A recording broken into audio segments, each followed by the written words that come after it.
Não importa o que você foi ou fez.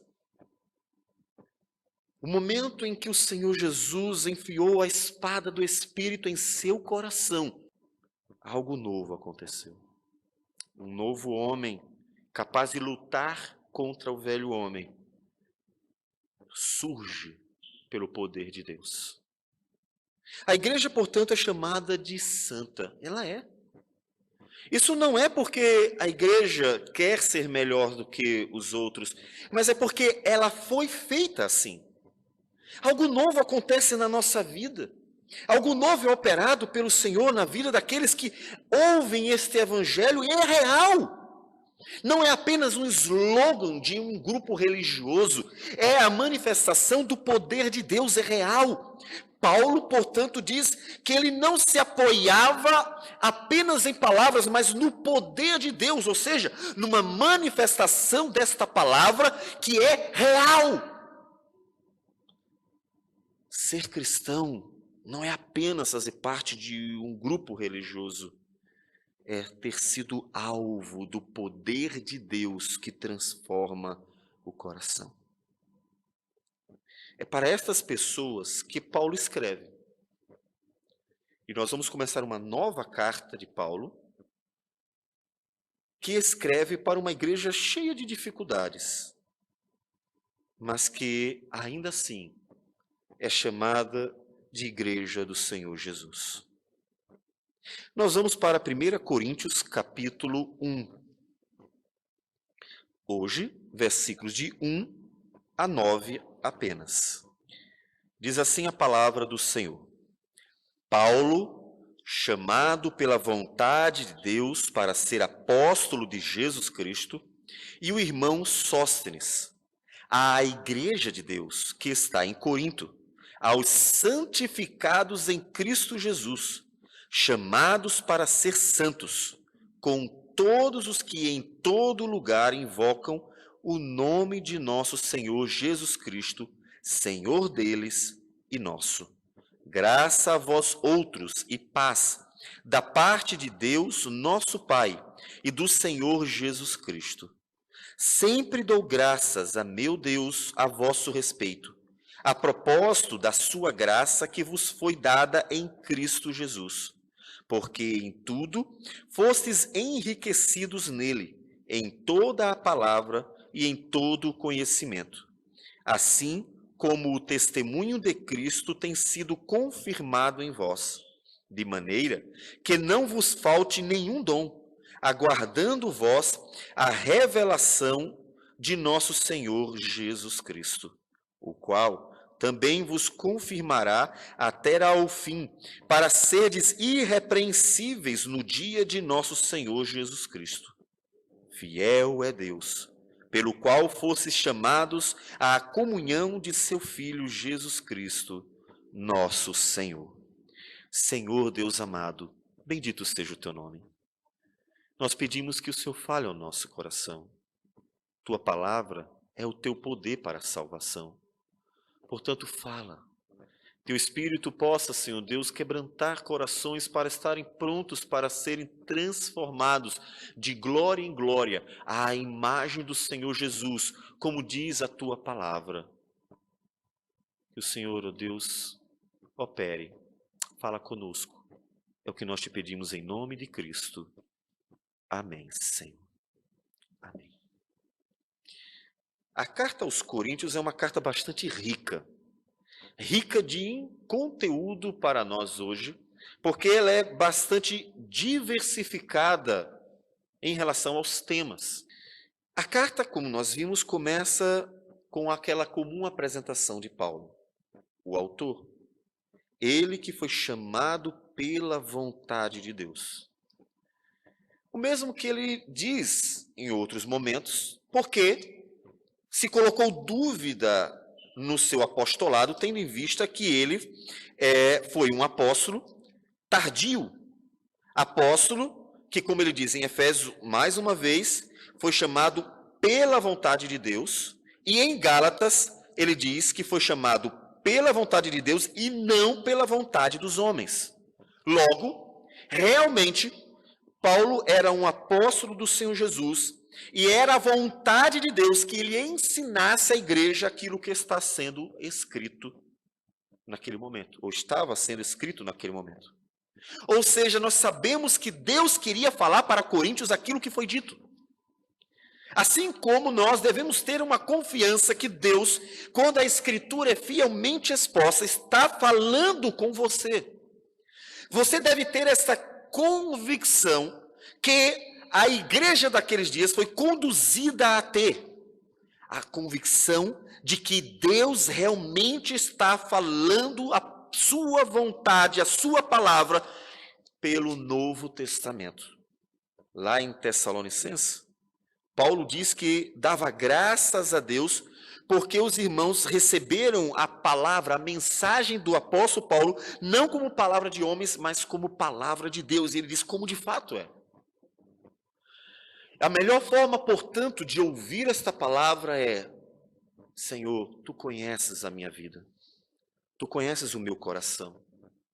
Portanto, Senhor, eu sei que Tu estás falando.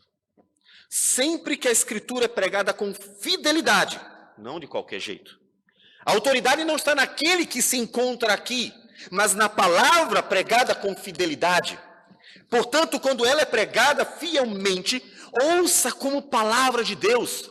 Como Cornélio, que, tendo chamado Pedro, segundo as orientações do anjo do Senhor, ao se encontrar diante do apóstolo Pedro, disse: estamos todos aqui para ouvir tudo o que você tem para falar da parte de Deus. Porque não é incomum que, tendo você algum problema, e Deus que conhece seu coração, venha a falar exatamente sobre aquilo que você precisava ouvir, você pense que aquilo foi ou coincidência, ou que o pastor foi informado por alguém. Aquela inclinação incrédula, quando tantas as vezes nem mesmo sabemos o que se passa na vida dos irmãos, ou no coração muito menos de cada um. Devemos ouvir a palavra de Deus, como Paulo diz, como palavra que é da vontade de Deus. Pois foi Deus que chamou o apóstolo, e o chamou para revelar a vontade de Deus. Era pela vontade de Deus que ele estava lá, não era por outra razão. Ele estava lá porque Deus o chamou assim. E por isso, inclusive, que ele não arrogava nada. Lá no capítulo 4, versículo 7, Paulo dirá: pois quem é que te faz sobressair? E que tens tu que não tenhas recebido? E se o recebestes, por que te glorias como se o não tiveras recebido? Ou seja, além da convicção de que a palavra vem de Deus, não vem de homens, de Deus que conhece os corações, de Deus que sabe o que você passa, de Deus que sabe o que se encontra no mais íntimo do seu ser e as suas mais profundas necessidades, aquilo que nem você tem uma percepção clara quanto a pecados, quanto a necessidades reais. Deus está falando, é a vontade de Deus. Além disso, quando Paulo diz que é pela vontade de Deus, ele desde já está combatendo algo que estava acontecendo lá. Havia pessoas que se gloriavam nos dons. Isso não é incomum nos nossos dias, por sinal. Observem que, principalmente onde os dons sobrenaturais são enfatizados, as pessoas tendem a querer se vangloriar deles. O homem é orgulhoso por natureza, porque o orgulho faz parte da sua natureza pecaminosa. E Paulo desde já está dizendo: eu não estou aqui porque eu sou melhor do que ninguém. Eu não estou aqui porque eu sou grande. A nenhuma igreja ele diz: Paulo, o cidadão romano, está escrevendo para vocês. Era glória para ele ser um cidadão romano. Lá em Atos dos Apóstolos, quando surgiu uma necessidade de fugir das mãos dos judeus e do açoite dos romanos, Paulo disse que era cidadão romano. O seu propósito não era se gloriar diante daqueles que estavam ali, mas fugir e escapar de um mal que poderia ser evitado. Paulo não diz para nenhuma igreja: eu sou isto. Ele diz: pela graça, pela vontade, pela misericórdia de Deus, estou aqui para falar a vocês.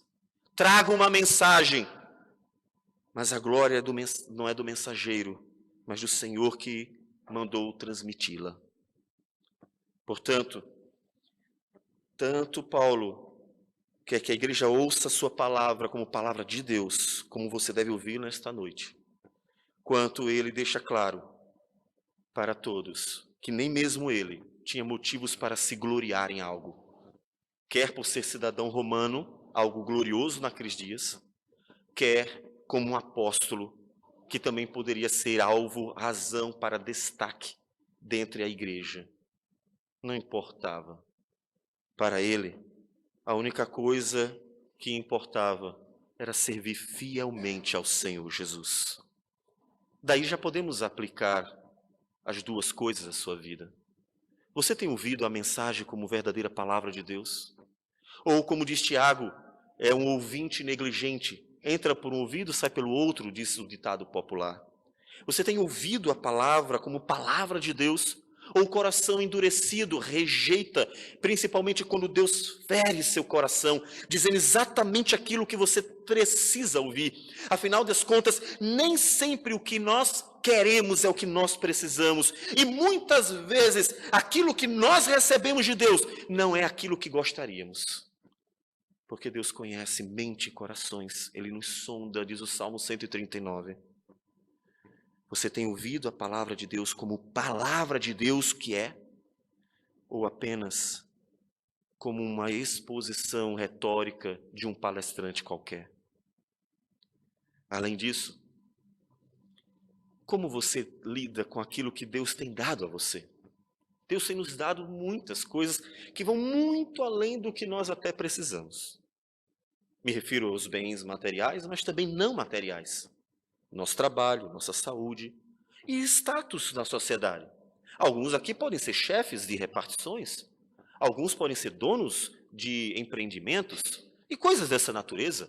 Pastor, presbítero, diácono ou outra função qualquer dentro de uma igreja, não importa. Como você lida com aquilo que você tem recebido? Em Coríntios 4, como nós mencionamos, Paulo diz, tudo vem de Deus. Por que te glorias do que vem de Deus?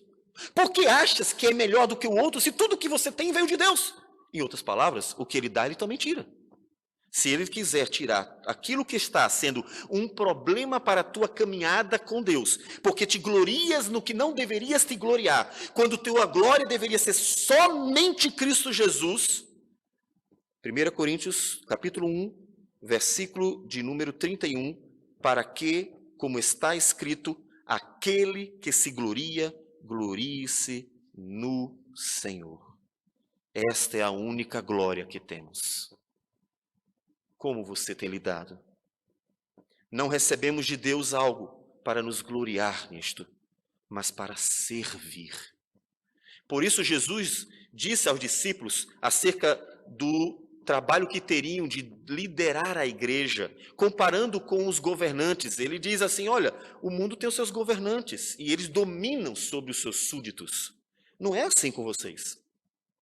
No meio do meu reino, no meio da minha igreja, o maior deverá ser como o menor, que serve e deve servir. E então, um dos exemplos que Jesus deu foi pegar e lavar os pés dos discípulos.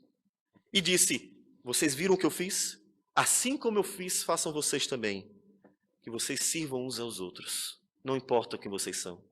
E é interessante que ele mostrou e ensinou isso, não foi para os demais da igreja, não foi para os pequenos da igreja, como julgados pelos homens. Foi exatamente para quem seria apóstolo da igreja. Para quem seria, digamos que, grande aos olhos dos homens. Os líderes. Foi para eles que ele diz que deveriam lavar os pés dos outros, que deveriam servir aos outros. Paulo não se gloria naquilo que recebeu, mas no Senhor que deu. Portanto, não há razão nenhuma, para que um cristão se orgulhe de alguma coisa, se glorie de alguma coisa que possua, que seja, que tenha, a não ser o Senhor Jesus. Pois o mesmo que deu tudo, é o que pode tirar tudo, para que o homem não se glorie em nada, a não ser no Senhor Jesus. Não é sem razão que na história temos testemunhos de homens que tiveram tudo e de repente contam o testemunho de terem perdido todas as coisas, como que num passe de mágica, como que num piscar de olhos, de repente, como Nabucodonosor, um personagem que está na Escritura, que saiu da glória de imperador para a miséria de um perdido no mato, comendo o que tem na natureza. Quer se gloriar em alguma coisa? Quer se gloriar em algo? Olha para Jesus. Ele é a nossa glória, não há outra. Nem precisamos de outra. Ele basta. Porque toda a glória que precisamos ter está nele. Ele basta. Paulo está ali pela vontade de Deus. Por isso rende glória somente a Deus. E por isso quer que a igreja ouça a palavra como palavra de Deus, como hoje deve você também ouvi-la. E aí no versículo 2 ele dá o destinatário. Para quem ele escreve? Para a igreja de Deus. Você não encontra nas cartas, no Novo Testamento, os gentios, como assim eram chamados na época, ou os pagãos, como chamamos hoje, os não cristãos, sendo destinatários. Porque Deus está dando à igreja a palavra. A palavra de Deus, ela é dada à igreja. É ela aquela que recebe os oráculos divinos, a revelação divina. É para ela que Paulo está escrevendo, para a igreja de Deus que está em Corinto, nesse momento. É uma igreja de um lugar específico, como em todas as cartas nós encontramos uma especificidade dos destinatários. A igreja de Deus que está em Corinto. Ou seja, quem escutasse esta palavra sentiria um conforto. Eu faço parte da igreja de Corinto. E apesar de ver um problema aqui, um problema ali, um problema acolá, ele disse que era a igreja de Deus. Ou seja, mesmo encontrando, quer em si mesmo, quer em outros, alguma dificuldade na caminhada cristã, obstáculos, problemas, pecados que precisavam ser removidos para uma caminhada santa e agradável a Deus, mesmo assim, Paulo diz que é a igreja de Deus, confortando aqueles que poderiam estar se sentindo pesados, tendo aquela impressão de que eles não estavam no meio de uma igreja, de algo que era diferente da igreja, tendo em vista todos os problemas que nós vamos acompanhar ao longo da exposição da carta de Coríntios, com o passar dos nossos dias aqui. Era a igreja de Deus. Eu sei que você, com certa facilidade, consegue perceber os problemas dentro da igreja. Sim. É tão mais fácil, inclusive, olhar os defeitos dos outros do que os próprios defeitos. Afinal, quantos se olham no espelho e dizem assim, você é feio. Você está com ruga. Você tem esse problema. Nós não gostamos de ver essas coisas. Não é à toa que as mulheres passam maquiagem, para não ver o que há ali. Os homens não gostam de ver, os seres humanos não gostam de ver seus defeitos. Eles se olham no espelho para tentar ver alguma glória. Mas a gente vê com muita facilidade o defeito dos outros. Se passássemos uma lista e pedíssemos para que, com o nome de cada um aqui na lista, de forma anônima, sem você colocar o seu nome, não se identificando, colocasse os defeitos que você encontra em cada um dos irmãos, é provável que todas as listas ficassem cheias. É claro que todos têm defeitos. Não seria algo irreal, provavelmente. Mas os seus defeitos talvez não fossem tão numerosos quanto a descrição que você daria de cada um. Mesmo assim, mesmo vendo os defeitos que você encontrará sim no meio da igreja, ela é a igreja. Isso deve confortar o seu coração. Confortar o coração, porque esta é a visão de Deus para o seu povo. De fato, a nossa visão para a igreja, quando ela está cheia de defeitos, é uma visão marcada por um pesar, Porque nós não queremos, como Deus também não quer, que a igreja dele seja marcada por pecados. Afinal das contas, a falta de amor entre pessoas não é algo que agrade a Deus em hipótese alguma. Jesus deu a vida pelo seu povo e disse: amai uns aos outros como eu vos amei. Não é da vontade de Deus encontrar o pecado no meio da sua igreja. Todavia, Deus olha para ela, mesmo assim, por meio do sacrifício de Cristo, por meio do operar do Espírito, por meio da redenção que foi concretizada na cruz do Calvário e está sendo desenvolvida pelo agir da palavra e do Espírito na vida da igreja até a volta de Jesus. Deus olha para nós e vê uma igreja. Como isso é confortador. Deus olha para nós e vê o seu povo, porque não é pelo que nós somos, mas pelo que Cristo fez por nós. Isso é confortador, ao mesmo tempo que é desafiador.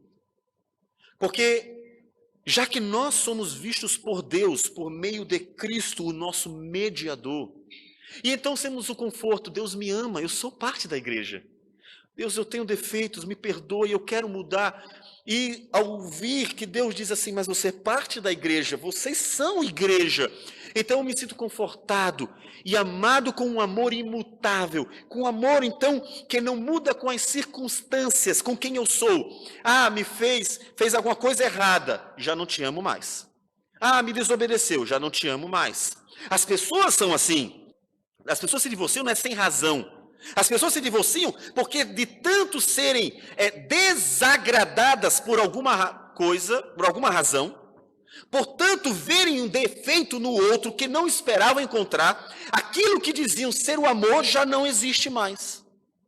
Mas Deus não é assim. Louvado seja o Senhor, porque Ele não é assim. Louvado seja o Senhor, porque Deus não se mede por nossas características, por nossas circunstancialidades. Que Deus não nos ama pelo que somos, que Deus não nos trata pelo que fazemos, mas que Deus nos ama por seu Filho Jesus. Um amor que não muda, um amor que é dado a uma igreja como Coríntios, marcada por todo tipo de defeito e dificuldade. Isso deve confortar o seu coração, porque sei que há dias maus. Sei que há dias em que você se sente o pior dos pecadores, porque você sabe o que pensou de imoral, você sabe o que você fez de errado, você sabe as coisas que você não fez de certo e deveria ter feito, você sabe da sua preguiça, da sua má vontade, da sua falta de amor, de sua rebeldia, de tantos outros pecados que podem aparecer na vida daqueles que já conheceram o Senhor Jesus. E então, naquele momento, tocado pelo Espírito de Deus, e então percebendo que isso não é o que Deus quer para você, você se sente o pior dos pecadores, a pessoa mais miserável, e então pensa logo: eu não sou digno de estar diante do Senhor. Algumas pessoas nem mesmo vêm para a igreja. Errado. Elas estão olhando demais para si e vendo apenas os seus pecados, mas elas deveriam olhar para Cristo e escutar o que Deus diz na sua palavra. É para a igreja de Deus que eu estou escrevendo. Uma igreja cheia de defeitos, uma igreja cheia de problemas, uma igreja cheia de erros. Mas ele diz: é para a igreja de Deus que eu estou escrevendo. Isso é o conforto de Deus, que revela para nós que seu amor não muda com as circunstâncias, que a sua paternidade, que nos chama de filhos em Cristo Jesus, ela é para sempre. Como um pai que não deixa de amar um filho quando este comete seus deslizes, seus pecados, suas falhas, quando este se rebela, quando este desobedece, quando este faz o oposto do que deveria ter feito. Quando o filho vai embora, bate a porta e depois de um tempo volta para a sua casa e é recebido com um abraço mais caloroso que já recebeu de seu pai, como o do filho pródigo, na parábola do filho pródigo, que foi recebido com amor e beijo do seu pai. Deus não muda o seu amor para conosco. pois aqueles que ele chama de filhos serão para sempre filhos. A filiação, a adoção, ela não é circunstancial. Ela não depende de quem é adotado, mas do amor de Deus, que então é dado para sempre. Ela depende da obra de Cristo, que estabelece o vínculo entre pai e filho, adotando-nos por meio do sacrifício. Ele escreve para a igreja de Deus. Ele não está escrevendo para ímpios. Mesmo com tudo que nós vamos ler aqui nesta carta, ele está escrevendo para a igreja de Deus. Então, naqueles dias maus, que eles poderão aparecer. Esperamos que não, mas poderão aparecer. Você precisa olhar para Cristo. Naqueles dias maus, você precisa olhar para Jesus. E ouvir Jesus dizer que ama você. Como Paulo disse em Romanos 5,8, que Deus prova o seu próprio amor para conosco, em que Cristo morreu por nós, sendo nós ainda pecadores. E então no capítulo 8 ele diz, quem nos separará do amor de Deus? Quem? Se ele deu o seu próprio Filho para nos salvar, como ele vai nos abandonar? Ou como algo vai nos separar deste amor? Olhe para a igreja de Deus como igreja de Deus. E se sinta tanto confortado por ver que faz parte dela, como também desafiado, como vem nas palavras seguintes. Ele escreve, versículo 2, à igreja de Deus que está em Corinto. Mas ele escreve também aos santificados em Cristo Jesus, chamados para ser santos. É importante essa junção das duas expressões. O conforto de dizer para a igreja, você é a igreja de Deus. Apesar de tudo, você é a igreja de Deus. Junto ao desafio, à exortação, você foi chamado para ser santo. Jesus faz isso, poderíamos dizer assim, de uma forma bastante pessoal, lá em Apocalipse. É bem interessante que nós encontramos exatamente o que Paulo disse aplicado numa relação entre Cristo e sua igreja em Apocalipse. A igreja de Laodiceia, em Apocalipse capítulo 3, a partir do versículo 14, foi uma igreja que estava vivendo dias maus. Jesus diz, nem és quente nem és frio, és morno, por isso estou a ponto de vomitar-te. Jesus não estava satisfeito com ela.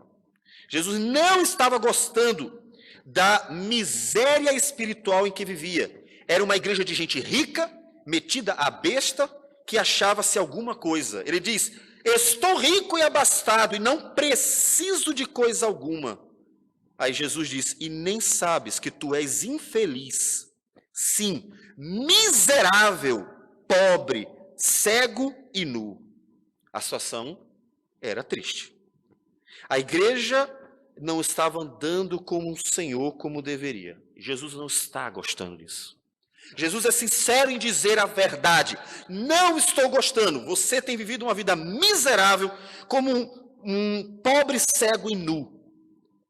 Mas acha que é rico, porque de fato era, falando de termos materiais, e então desprezava a graça, a glória e a necessidade de ser santa ao Senhor. Mesmo assim, mesmo diante de tamanha rebeldia e tamanho desprezo desta igreja para com seu Deus, é interessante que no versículo 19, Jesus diz para ela, eu repreendo e disciplino a quantos amo. Sê, pois, zeloso e arrepende-te. Mesmo assim, ele diz, eu disciplino a quantos amo. E então anuncia que a disciplina do Senhor virá. para uma igreja que se achava poderosa, suficiente e não precisava de mais nada, quando na verdade precisava andar humildemente com o Senhor, o seu Deus. Paulo está dizendo para a igreja: você é a igreja de Deus. Sinta este conforto, para que você consiga continuar caminhando, confiando nos méritos somente de Jesus, não nos seus. Confie na obra de Cristo, para que você não se apoie nas suas obras, nos seus méritos, mas tenha o conforto de estar debaixo da justiça do Senhor Jesus.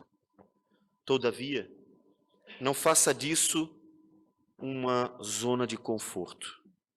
Pois aqueles que acham que já estão bem demais, que já está tudo certo, talvez porque já está dentro da igreja, ou porque já parece que está tudo dando certo na vida, e acha que está tudo muito bom, está tudo muito bem, entra naquela zona de conforto, naquele lugar onde parece que tudo dá certo, nada dará errado. Paulo diz: não é bem assim, pois Deus chamou a igreja para ser santa.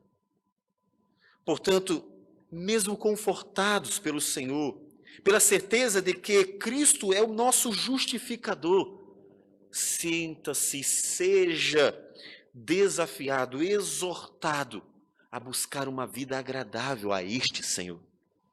Esta igreja que tinha defeitos não deveria se acomodar, dizendo: não importa, temos defeitos, mas Jesus é suficiente. Jesus apagou nossos pecados. É verdade! Mas o mesmo Jesus que pagou os nossos pecados, é o Jesus que está dizendo: eu não estou gostando desse modo de viver seu, eu não quero isso, e eu disciplino a quantos amo. Então é melhor ter cuidado, porque você não quer estar debaixo da disciplina do Senhor, você não quer que Jesus comece a mexer na tua vida, para fazer você perceber que Ele não te chamou para uma miséria da alma, mas para uma vida nova, em santificação, para a glória de Deus. Que Deus não chamou você para viver uma vida dentro de uma instituição apenas, mas para viver com Ele, andar com Ele. Isso significa estar continuamente na presença dEle. Você não andaria de qualquer forma, nem falaria besteira na frente de alguém digno de honra. Talvez com seus coleguinhas você fale um monte de besteira, conte umas piadinhas bobas, e então se sinta muito à vontade para falar coisas que você não diria diante de um rei. E a Bíblia diz que Enoque andou com Deus, que Noé andou com Deus. E se estamos andando com Deus, temos que saber como nos comportar diante dele. Deus nos chamou para ser santos, porque Ele nos chamou para andar com Ele. Saber que nós fomos chamados para ser santos é também algo confortador, ainda que marcado por um desafio. Eu não posso me acomodar, eu não posso desprezar a nova vida, eu não posso ignorar o propósito de Deus, eu não posso viver de qualquer jeito, como se Deus não se importasse com o meu modo de viver. Este desafio também tem um outro conforto, é que se eu fui chamado para ser santo, significa que Deus anda comigo. Eu fui chamado para andar com Ele, eu fui chamado para estar com Ele. Eu não apenas o visito semanalmente, vindo a um culto dominical. Deus está com o seu povo. Jesus disse: até a consumação dos séculos eu estarei com vocês. Ou seja, a relação com Deus é uma relação verdadeiramente pessoal, uma relação de pai e filho em Cristo Jesus. E nesta relação, Ele quer que nós andemos dignamente diante dEle. Não é por acaso que várias das cartas de Paulo ele diz: andeis de modo digno, andeis de modo digno, andeis de modo digno. Viver a nova vida não é apenas ser parte de um grupo identificado por uma convicção que é a fé no Senhor Jesus. Viver a nova vida é isto representar um novo caminhar, agora com Deus. É real. Nós somos chamados para ser santos por estar na presença do Deus Santo. Moisés estava pastoreando, viu uma sarça queimando, ao mesmo tempo via que ela não se consumia, e vendo aquele fenômeno curioso, ele se aproxima. Ao se aproximar, o anjo do Senhor diz: tira a sandália dos pés, porque o lugar onde estás é santo. Provavelmente, turistas já passaram por aquele lugar N vezes, não só de sandália, de sapato. Vestido das formas mais variadas. O que tornava santo aquele lugar? A presença de Deus. O lugar era santo porque ali estava Deus se manifestando pela sarça ardente e falando ao seu servo para chamá-lo para uma obra muito importante. Andar com Deus é ser chamado a uma nova vida santa. Isaías vai ser chamado para ser enviado aos povos, a Israel, mas também para anunciar a juízo e salvação para outras nações. Uma missão grandiosa. Ele se achega diante de Deus, que revela a sua glória, mas para que ele pudesse comparecer diante do Senhor, um homem de lábios impuros foi tocado por uma brasa tirada do altar, ou seja, de um altar onde houve um sacrifício, onde sangue foi derramado para a remissão dos pecados, e então ele foi purificado pelo sangue do Cordeiro que foi morto ali. Deus quer andar conosco. Deus nunca quis ser visitado dominicalmente por você. Deus nunca disse que você deveria comparecer regularmente a um encontro solene e fundamental para a igreja. Deus disse que quer andar com a gente. Por isso ele voltará. O Senhor Jesus virá e andaremos com ele para sempre. Diz a palavra do Senhor que ele habitará conosco e será o nosso Deus e nós o seu povo. Nós estaremos com ele todos os dias para uma relação pessoal entre um pai e seus filhos. E para isso precisamos ser santos. Paulo dirá isso melhor no capítulo 15 de Coríntios, ao falar que é necessário que o corpo corruptível se revista de incorruptibilidade, para que então viva o novo céu e a nova terra.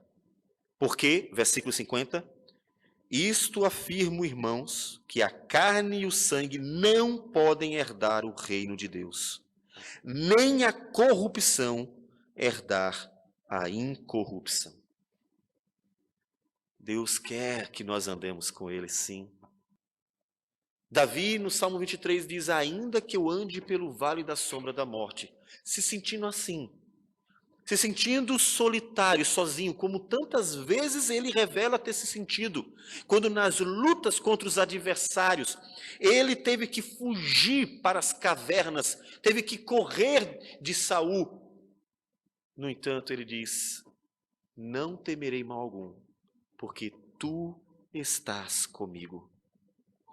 Deus nunca se apartou dele, quer levando por pastos verdejantes, quer andando por vales da sombra da morte. Sempre foi a vontade de Deus que o seu povo andasse com ele, que o seu povo vivesse na presença dele continuamente. Então, sinta-se confortado por saber que nós somos chamados para ser santos. Porque isso não é apenas o desafio, a exortação que diz: você precisa buscar a santificação no Espírito e na palavra, porque Deus é santo. Mas é um conforto que diz: ele está contigo, por isso você deve se santificar. Ele está presente, por isso você deve se santificar. Ele quer você ao lado dele, andando com ele, por isso você deve se santificar. A igreja de Coríntios precisava lembrar desta verdade.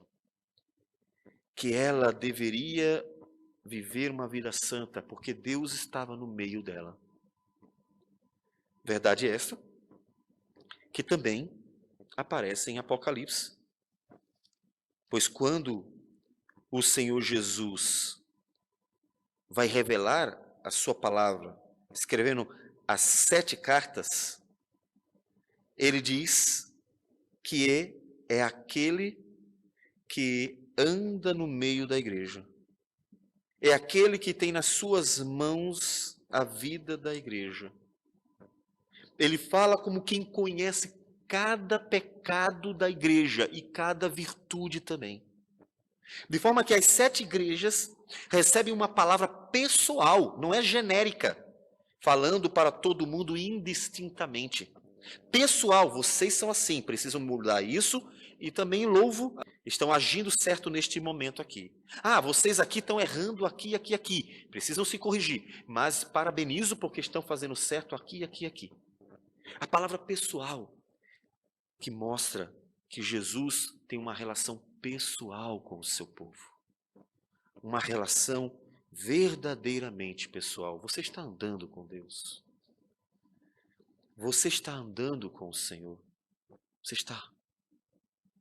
Você está vivendo uma vida com Ele, lendo a palavra, orando? Ou você está acomodado a se encontrar aqui? Todo mundo vem, eu vou também. Deus não quer isso. Deus quer que você ande com Ele. Deus quer uma relação pessoal. Como um pai quer com seus filhos. Como um esposo quer em relação à sua esposa. Uma relação pessoal, em que haja verdadeira troca de afeto, de amor. Em que haja verdadeiro caminhar e conhecer. Anda com Deus. Porque é em andar com Deus que o seu coração também será fortalecido e santificado. Para nos dias maus lembrar que Ele está presente. Para que, diante dos seus pecados, você não só se coloque arrependido, mas lembre que Ele é o santificador, perdoador. Que Ele não abandona, Ele não deixa. E então você recobre ânimo nele. Ande com Deus. É assim que Deus quer que nós andemos com Ele. Ele, que é o Senhor nosso e o Senhor de tantos outros. É interessante isso. O fato dele destacar o senhorio de Jesus, o Senhor, que é Senhor nosso, mas também dos outros. Paulo tem uma preocupação nesta carta de igualar as pessoas. Como disse, um dos pecados dessa igreja, e bastante forte, era a arrogância. Você vai encontrar em várias passagens, tanto da primeira carta quanto da segunda, Paulo mostrando para a igreja que ela precisava deixar de gloriar-se em si mesma. Ela precisava mudar o modo como ela se via e via os outros. Paulo, então, procura sempre igualar, mostrar que ninguém era melhor que ninguém.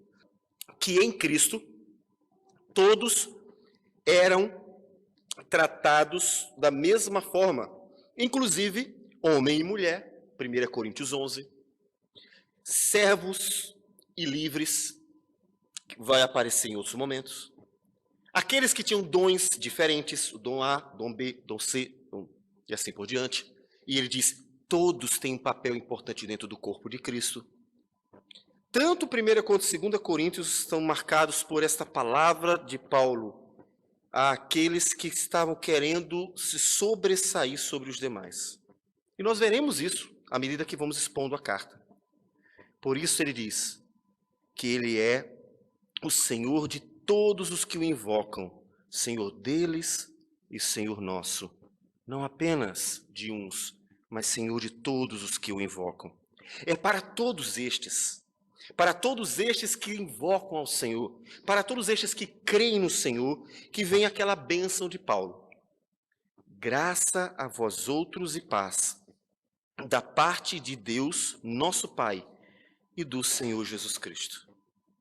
A bênção de Deus é que a graça e a paz esteja com a igreja.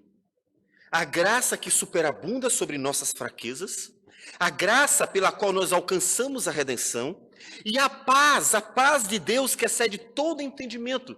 Aquela paz que deve guardar o seu coração, aquela paz que deve trazer para você alento nos momentos difíceis, a paz do coração. Para que mesmo em meio aos momentos mais turbulentos, você possa, como Jesus, descansar, repousar sobre o travesseiro, mesmo quando as tempestades da vida vêm sobre você. Esta graça e esta paz que são dadas à igreja, e elas não vêm do apóstolo, mas vêm de Deus Pai e do Senhor Jesus Cristo. É este o olhar de Deus para a igreja. É assim que Deus trata a igreja. Então é assim que devemos nós vermos a igreja e nos relacionarmos com Deus, pois Deus a ama. Na introdução da carta já fica nítido o amor de Deus para com o seu povo e as bênçãos que ele derrama sobre a sua igreja. Então viva como um verdadeiro participante da igreja. Viva como um verdadeiro filho, tanto se alegrando na alegria da salvação, que deve ser renovada em cada encontro como este, no qual nós podemos ouvir Deus falando como um pai a seus filhos, quanto viva em todos os momentos da vida, olhando firmemente para Jesus, para que você não vacile, não desista e permaneça firme, porque o propósito de Deus para nós é que nós andemos com Ele até a volta de Cristo e então para sempre. Olhe para Deus, escute como Ele vê a igreja e o que Ele tem para ela, e então viva estas coisas. Você encontrará alegria, refúgio, amor, graça e exortação para viver uma vida cristã verdadeira. Quando nós avançarmos, não vamos hoje, nos versículos seguintes, e assim por toda a carta, nós veremos uma série de problemas em pessoas que faziam parte da igreja. Talvez em alguns deles você se identifique. Talvez você veja no meio da igreja alguns dos pecados. Então lembre-se, em cada um destes momentos, que esta também era uma igreja, a igreja de Deus. E então recobre ânimo. E olhe para Jesus e, Senhor, a igreja aqui tem muitos defeitos também. E eu tenho defeitos também. Há coisas que precisam ser mudadas na minha vida, na vida dos meus irmãos. Mas Deus, eu sei que mesmo assim o Senhor continua sendo o nosso Deus e nós o teu povo. Então, Senhor, opera em nós, para que nós sejamos santos ao Senhor e andemos contigo continuamente. Ajuda-nos a olhar para ti e então encontrar sempre ânimo no Senhor, para nunca desistir de caminhar com Ele e para Ele. O Senhor faça com que você olhe só para Jesus e em Jesus ande com Deus.